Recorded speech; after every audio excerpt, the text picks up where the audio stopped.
आलू गोभी बनाने के लिए सबसे पहले आप कढ़ाई में पौन कप यानी कि 3/4 कप तेल डालें और फिर उसमें 4 दरमियानी प्याज़ें काट कर डालें। फिर प्याज में चमचा चलाएं और प्याज को गोल्डन होने तक फ्राई करें।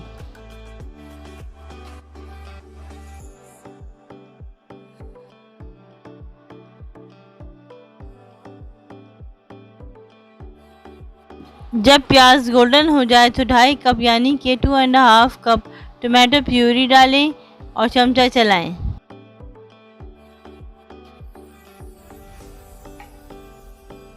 तकरीबन 10 मिनट तक चमचा चलाने के बाद जब टमाटर की शक्ल भुनी भुनी हो जाए तो इसमें मसाले डालने शुरू करें।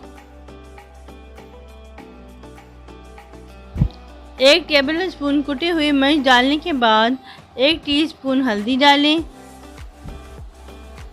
और 1 टीस्पून ज़ीरा डालें।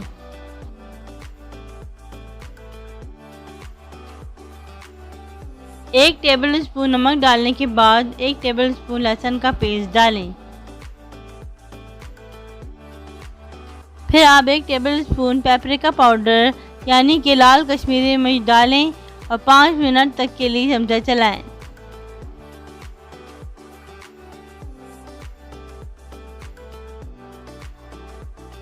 उसके बाद 1 किलो कटी हुई गोभी और 1.5 पाव कटे हुए आलू डालकर टमाटर के मसाले में मिक्स कर लें और 5 मिनट तक चमचा चलाएं।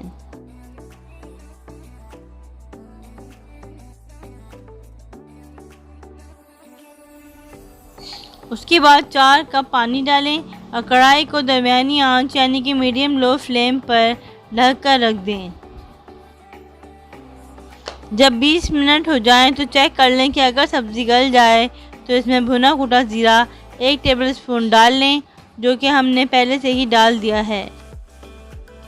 फिर आप आलू गोभी की पकी हुई सब्ज़ी को डिश आउट कर लें और ऊपर से हरी मिर्च, अदरक और हरा धनिया बारीक बारीक काट कर सजा दें। और ये हो गई आपकी आलू गोभी की मज़ेदार सब्ज़ी तैयार।